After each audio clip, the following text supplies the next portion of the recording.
As we move into instant commander training here, we're going to talk a little bit about some of the things that we can do during a multi-operational response. All right. The instant commander is integrally involved in developing an instant action plan. But I'll just go ahead and throw this out right now. If you don't have a planning section chief and you're trying to build an instant action plan, you're not going to have a lot of success, because the actual planning section chief is sort of the master of ceremonies, actually get that plan done and put together. So if you don't have a planning section chief, you basically don't have somebody in there that can shepherd that plan through to completion and be sure that it is printed and done and used. Your planning section chief is actually the person that runs all the meetings. That's the way it is in most teams. Now, there are some teams that vary from that a little bit. Sometimes when you're doing operations work, the teams will allow the operations section chief to run the meeting. And some of the teams, the instant commander will actually say they want to run the meetings. But if you stop and think about it, the instant commander's got so much going on, they're probably not going to be the one running the meeting. So that's the thing that your planning section chief does for you, is they actually take that process on and help to run the meetings. But the instant commander is still involved in those meetings, and we'll kind of talk a little bit about how that works here. All right, so we want to build a written action plan. This is an example of the incident management team working in Washington, Illinois after the tornado up there, building an instant action plan that they could actually use for the search and rescue and some of the response work that was being done there at the scene. And actually what happened at Washington was this team actually transitioned sort of into the recovery side of it too, to help them get some of the planning done they needed for that. So this planning process that we talk about is a structured process. It is a process that everybody knows what they need to do during that process. It is a process where everybody has a role to fill. And you're going to kind of see the main thing we're going to talk about tonight is the instant commander's role in that. But you can't really talk about the instant commander without stressing some of the other people's roles in there. So we'll kind of bring that up for you too. All right, many of you have seen this. If you've taken any of the 300 and 400 classes, or even the 100 and 200 classes, you've seen the planning P. And this is actually kind of a roadmap that gets you involved in the process of working through this system to get this plan done. Now, we're going to also, you need to understand a concept here. Last night we talked about the instant commander. That was sort of the initial instant commander. That was the person that was on the scene during the first operational period. Now what you're going to see is that as we move into successive operational periods, we're probably going to have somebody else come in and serve as the instant commander, simply because that instant commander that's on the scene is worn out.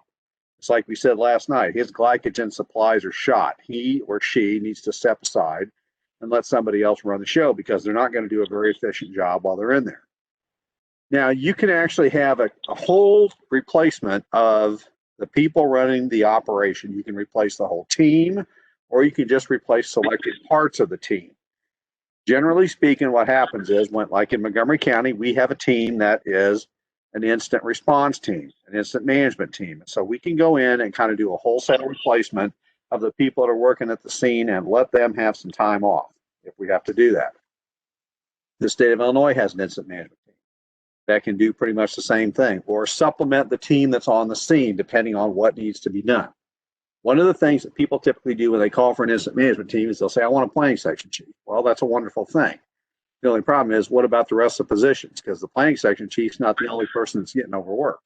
All the rest of those people are putting in doing a yeoman's job as well. So we got to kind of think about that. So what we typically stress as the instant management team is, you're going to bring them in, bring them in. Let them do their work, okay? So what we're looking at now is, I can kind of show you the cursor here. I think you can all see that. We're going to move from the present operation into a future set of operations where we build an IEP the number of times that we need to do that. When we went to New Orleans, they started building this IEP on about day 6, and they continued building this IEP daily for probably the next 3 to 4 months, okay?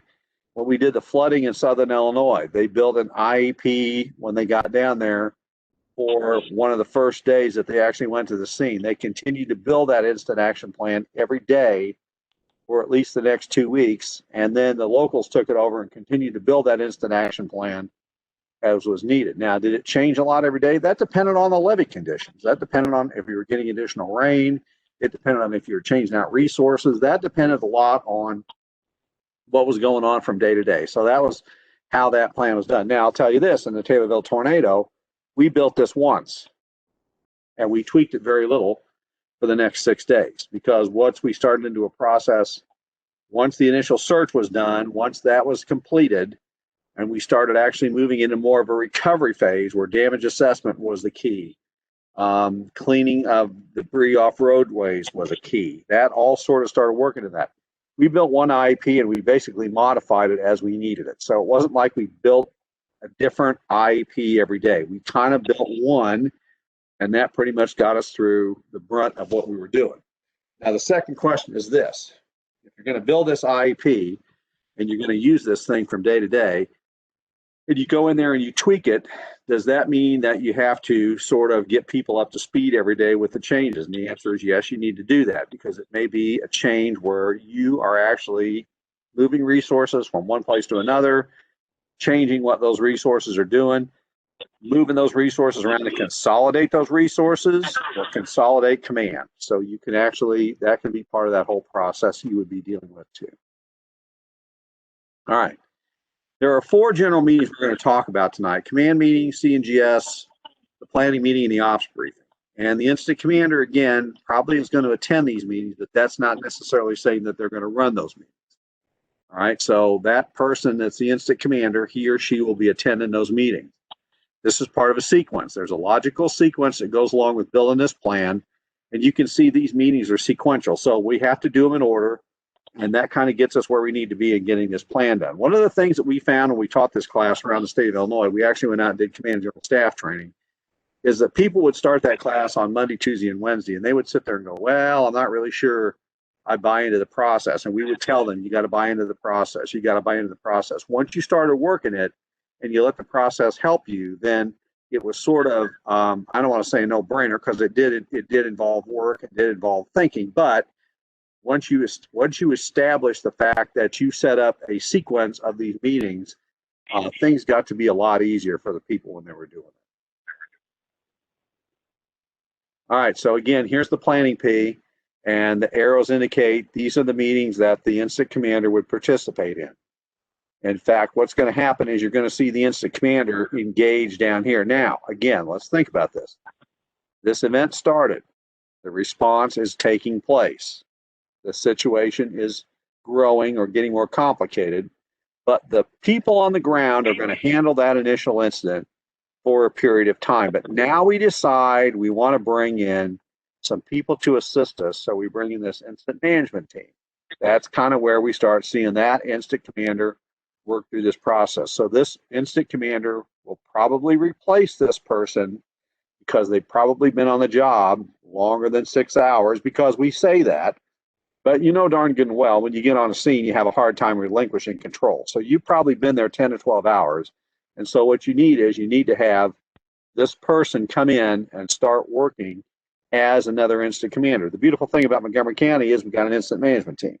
So we can tap into some of these other departments and bring these people in and let them start helping out and working with the group on the scene and building this IEP and actually start working the event. All right, so what we've got is this present IC, or we got an agency administrator. In Illinois, what we find is the agency administrator usually is not a big participant in working with these incoming command folks to get going. They don't really do that as much as you have the IC, the operations section chief, and the planning section chief will work with those folks. But we have a command meeting, and that's just like to get your feet on the ground, to come in there and say, what's going on? How are things going? What are you planning on doing? What resources are on the scene? What are you doing with them? What kind of success are you having? Is the situation getting better? Is the situation getting worse? I always used to like to talk about incidents and put it sort of in the EMS world. Because in the EMS world, when you start training, what you expect is every time you go see a patient and you provide your skills to that patient, you expect that patient to get better. Well, events are kind of like that too. We expect them to get better. We bring resources in and we're trying to use those resources to do what we need to do. So we want it to get better. But in reality, sometimes we don't have a lot of change or things are still in a progression where they're getting worse. So you kind of have to be realistic when you look at this incident. Do we have enough resources? Are the resources doing the job? Or is the situation still getting worse? When you do river floods, the situation continues to get worse a lot of times. And what you have to do when you build these IEPs is you got to start looking ahead and saying, what if I have to evacuate this levee district? Or what if we have a situation where we have a levee break and we have to evacuate the towns or close the roads? That's something you got to take a look at, because it might not be a situation where you get in there and throw resources at it and all of a sudden everything gets a lot better. All right. So you have to be realistic. This picture you see here is the LA Incident Management team doing an exercise. And they actually had they called them the NEMO teams, or the teams that come in from the FEMA that actually go around and do this around the country. They're the ones that go out and do special series events and all that kind of stuff, came in and trained the Illinois team. And what you got here is members of the Illinois team that are actually participating in one of these meetings, because they're going to be taking over and they're going to actually be doing the job. So we bring these teams in, and what we do is we give them a briefing. And typically the incident commander talks to the incident commander that's on the scene and says, what's going on? What do you need me to do? Where do you think we're going to go? And you ask that person to sort of project. Where do you suspect we're going to be in 12 hours? Now, again, like Greg said, most of the incidents we work in smaller communities, we're not going to have a second operational period.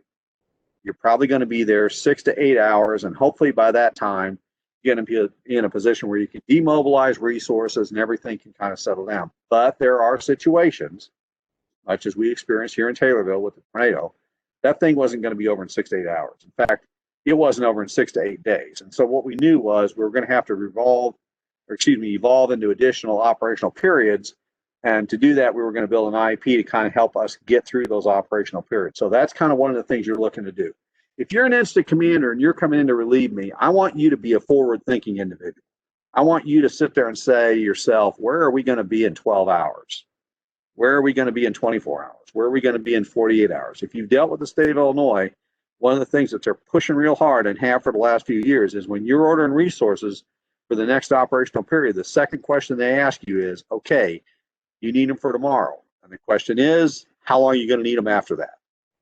So that's kind of one of those things that we were dealing with. The thing about COVID was, I mean, going into this mess, nobody really knew how long those resources would be deployed. And probably the truth of the matter is, if you told people this is going to be an operation that goes on for 8 months, probably initially people wouldn't have believed it. But in point of fact, you know, how long are these resources going to be used? Where are we going to be needing those resources at? That's something that initial incident commander has got to talk to the incident commander coming in and saying, I think this is going to go on for a period of 2 or 3 days or whatever the case may be. And you have to be realistic about that. All right. So in this command meeting, one of the things that we share is the operational status and the resources that are being used. The other thing is you kind of have to do a collective look at the resources, because are those resources really the resources you need? Are they really doing the job? Are they being overutilized or underutilized? That's the kind of thing we have to take a look at. In the fire service, when we bring resources in, we're pretty good about figuring out what that resource could do for us and how we want it to be put to use. But we have other resources that we bring in. Sometimes we're not exactly sure what that resource is going to be used for, but we ordered it anyway. And then we have to take a good hard look at it and say, is that resource really doing what we need it to do? Okay. A good example of that is those folks in the law enforcement world, they'll set up a perimeter. But do I really want a police officer standing at a traffic and access control point basically doing nothing for 12 hours? And the answer is no, I really don't. So maybe instead of a police officer standing there, maybe I need a pile of sand, or maybe I need a Jersey barrier, or maybe I need a utility truck or whatever. So you kind of have to take a look at that. Incoming resources may be identified, and you have to sort of, again, look at what are they going to be doing. This is where that 201 comes in. Here's the resources I've got on the scene. Here's what I'm doing with those resources. I'm looking at the 201. They are effective or they're ineffective, and what do we need to really take a look at? So those resources, we kind of have to do an analysis and say, are they really doing for us what we need for them to do? We did a lot of training in Chicago, and it was always kind of interesting, their perspective on things, because things are so large up there and they're constantly evolving. You have a lot of resources they apply to it. One of the Chicago battalion chiefs basically said that our concept is, are we winning or losing? And that's kind of what we have to take a look at, and that will base what our next resource request will be. If we don't have enough resources there, or we don't have the right resources there, we're losing. And so what we have to do is figure out what we need to do to actually get this thing going. In the fire service, I don't know, how many of you experienced this, but you can get in a situation in some of these smaller communities where you have very large structure fires, and you have to ask yourself the question, am I actually winning this battle? Some of the folks from Pana are on. They had a situation in December before Christmas where they had a very large structure fire downtown. And to be completely honest with you, they handled it perfectly, because what they did was they didn't just start throwing water at the problem. They actually had to decide, where do I want the apparatus positioned? What am I going to try to do with the apparatus when I start flowing water? What am I going to try to achieve in this whole operation? And when the apparatus was put in place and the water was delivered, they got the effect that they wanted to have. Now, they weren't able to save the buildings that were on fire, but they stopped the spread of the fire where they wanted to. They picked their battles and decided where they needed it to be done, and that's how they did it. Working with the wildland folks, that was a very educational experience for us, because when you deal with these big wildland fires, you just don't go battle the fire. You have to know about weather conditions, wind conditions, humidity, all that stuff's got to play into it. So they have to pick their points where they want to stop it. And their famous line always says, don't pick the next ridge, pick the best ridge. And I think that's kind of one of the things we in the non-wildland community and the structural community kind of do certain times too. We got to decide, where are we going to stop traffic to have the best effect? Where are we going to position our apparatus to deliver the water to have the best effect? How many ambulances are we going to need at the scene? And what are we going to do with those ambulances when we get there? Are we going to do triage first before we transport anybody to try to make the most efficient use? That's one of the things that we have to do. The command meeting has this new or this incoming IC, and you have to tell that person, when are you going to take this over? So you're going to go get your crew, and you're going to start working on an instant action plan. Do we expect you to take this over in an hour, 2 hours, 3 hours, or are you taking over when you walk out the door? That's something that needs to be looked at very closely, and you kind of have to have a realistic expectation.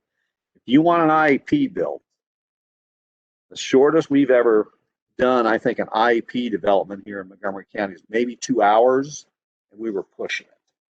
So you kind of have to look at that incoming IC and say, we have to have a realistic view of exactly when you're going to come in and what you're going to do. The other thing is, you might have your safety officer have a list of safety concerns that need to be shared. Do we have collapse hazards that could happen? Do we have a situation where we have a running wildfire and it's not going to be slowed down? Who are we dealing with for resources? What are the availability of those resources? How far do they have to come from? Are we going to cross disciplines to get them?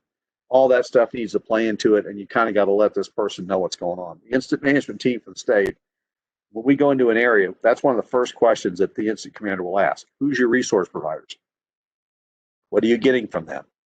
Are we about to tap that out? Do we have to start looking at something else? We'll talk about that in a minute as well. All right. Delegations of authorities, again, that's not something we see a lot of in Illinois, but if you're bringing in a team to actually work at your incident, one of the things that you might want to do is have a delegation of authority that actually says to them, this is something you're going to be doing. We showed you a picture last night of Metropolis, and we showed you the Illinois Incident Management team there.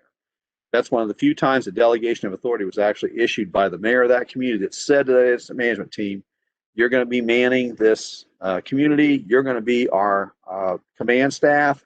You're going to be the one requesting resources, utilizing resources, and dealing with people, while our people are out trying to take care of their own situations, and get their homes straightened out. Again, the wildland communities perfected this process. Most Illinois jurisdictions do not issue a delegation of authority, but that's something that the incident management team command staff is looking real heavy to try to get to do, because that pretty much lays out exactly what needs to do. There's these one of the things you run into in these instances, if you're going to go in and you're going to help manage that incident, you have to have a really clear view of what it is you're expected to do while you're there. Because what happens is you get this thing called drift, where the next thing you know, you're catching stray dogs or you're doing something else, which was not what you went in there to do. So you kind of got to be careful about incident drift, and you need that delegation of authority, or at least a very clear picture from the people that you're going in to assist. What is it we need help with? Okay. And it sounds simple. You think that's not something that's going to be a problem, but even when you're dealing with, situations in the fire service, that can be kind of tricky when you're dealing with something like that. Okay, once the command meeting is done, a lot of times what will happen is the incident commander that's going to be taken over will walk out of there and have a pretty clear list in their mind of objectives that they think they will be utilizing.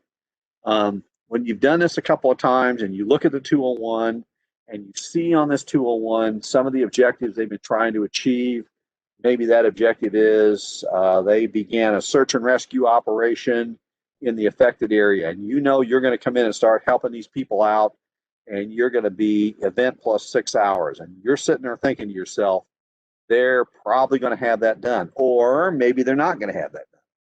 But you can kind of go off those objectives they set up initially, and you can kind of take a look at that and say, we think we're still going to be doing this when this starts. Or you can say to yourself, we're probably going to be in a position where this is not going to be something we're going to have to deal with. It's just something you got to take a look at and say, based on the objectives they developed, how many of these are something we're still going to be looking at? Or maybe there's some objectives we're going to have to utilize that they haven't utilized. Maybe we're actually going to start debris removal on primary routes.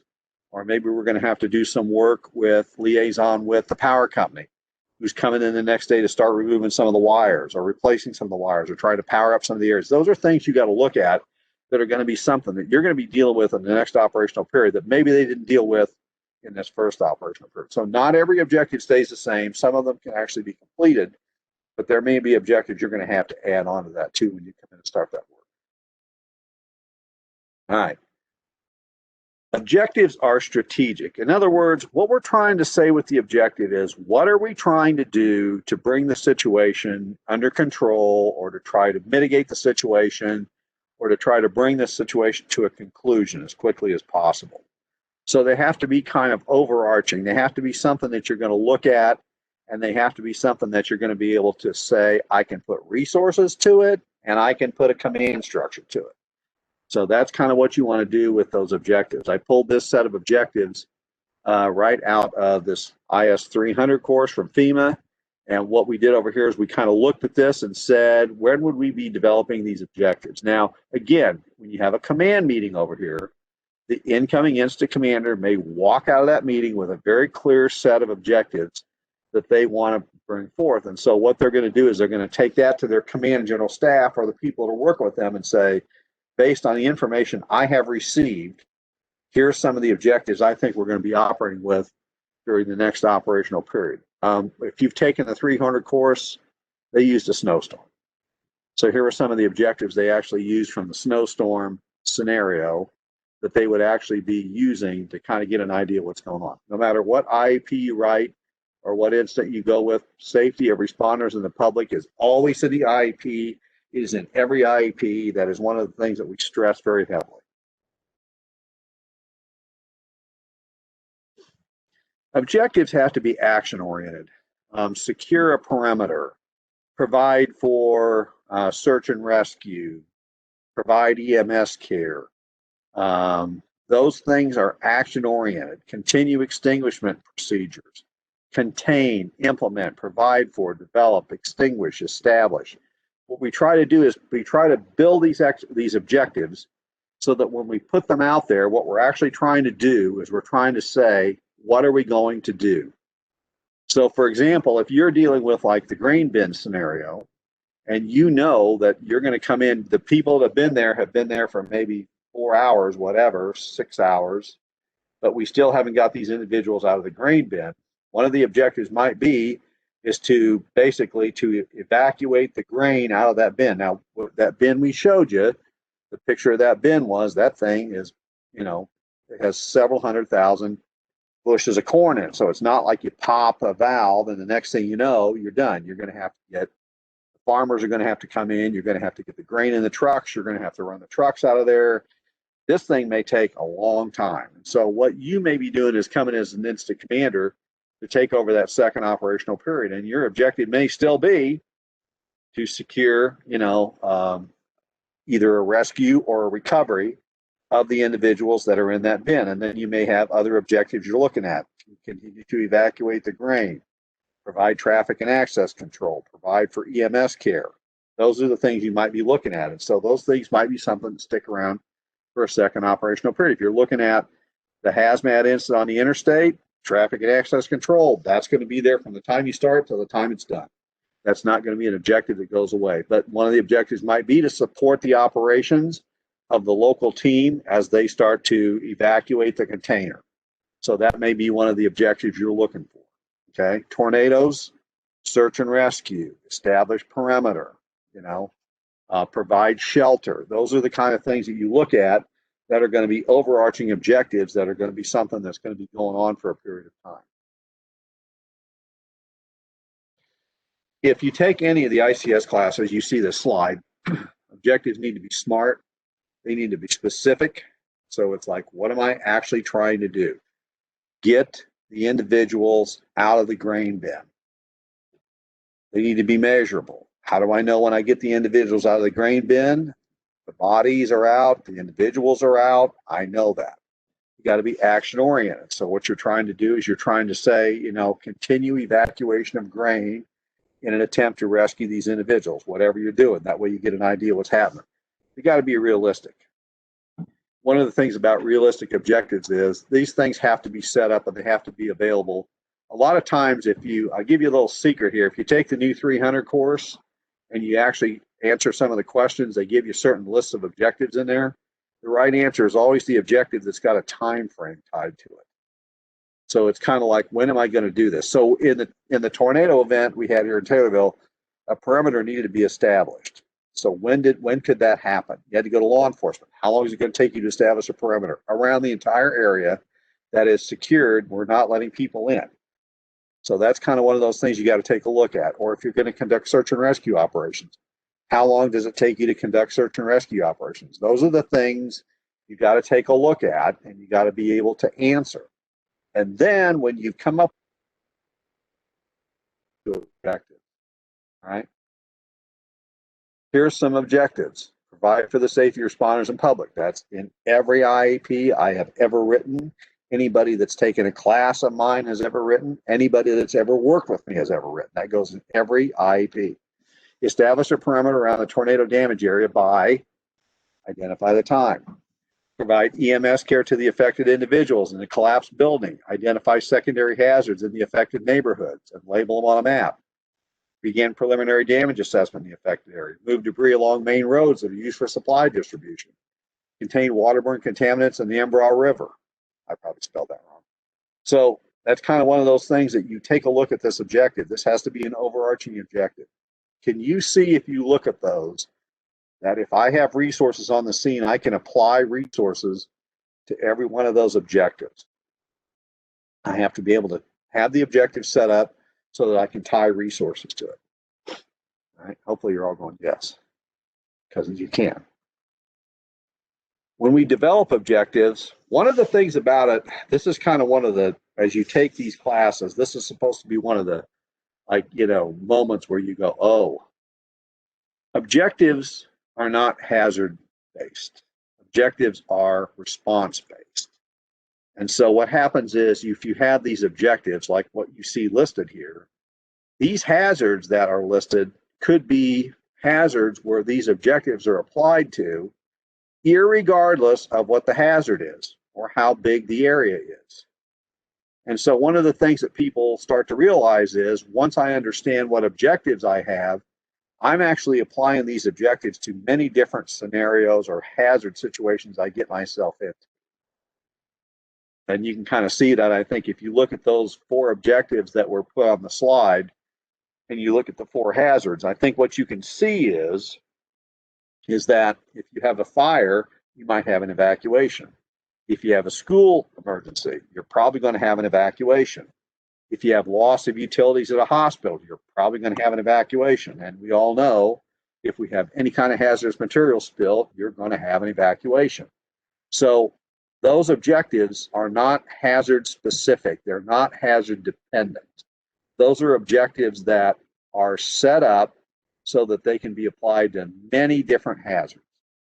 All right. And as you go through these, if you ever have the opportunity to take the Command General Staff class or the All Hazard Incident Management Team class, that's one of the things they're going to stress to you. They're going to be talking to you about developing objectives that are non-hazard dependent. We had an incident commander friend of ours who worked the incident command on the fire ground for wildland fire for many years. He had a list of 15 objectives. That's all he ever used in any of those fires. Now, wildland fires, are kind of, if you look at it, I don't want to say every fire is the same because it certainly isn't. It depends on topography, weather conditions, and all that. But when you're dealing with the same type of hazard, a lot of times those objectives will roll right into that. Okay?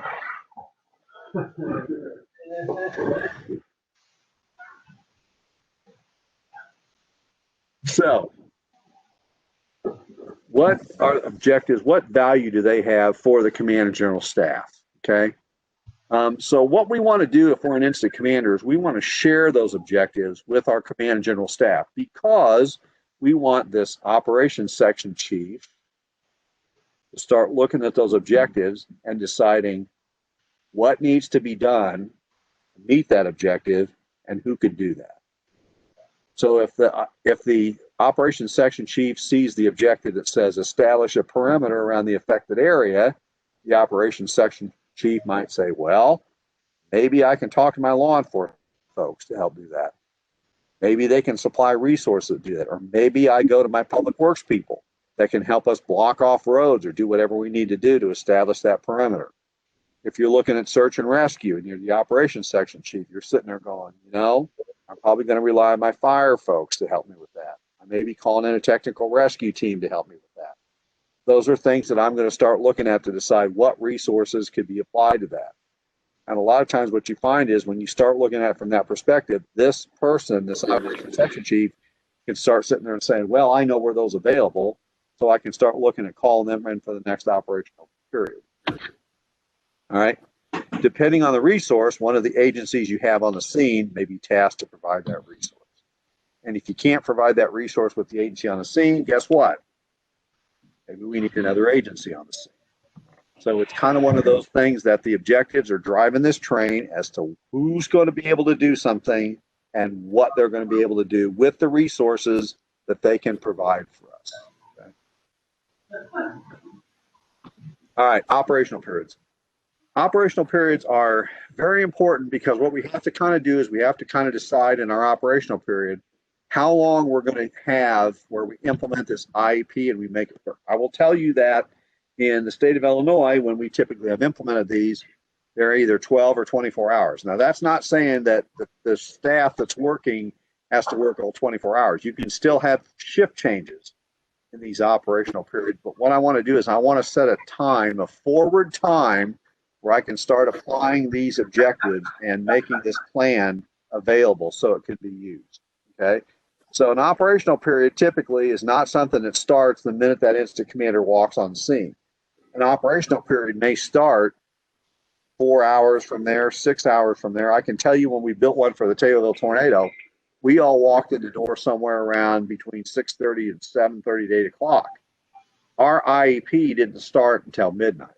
So that meant what was going on in the first operational period continued in the first operational period. But in the second operational period, when we started deciding what resources we were going to use, and we looked at those objectives we needed for that operational period, we had to decide what resources we could use and how we were going to start maybe moving some resources around or swapping them out or whatever. So it was very important for us to do that. But we did not start when we came to the Taylorville tornado. When we got there, like I said, between 6 and 8 o'clock that evening, we did not have an instant action plan that we threw on the table and said, let's use this. We had to build it. And it took us till about midnight to build it to actually get the thing operational.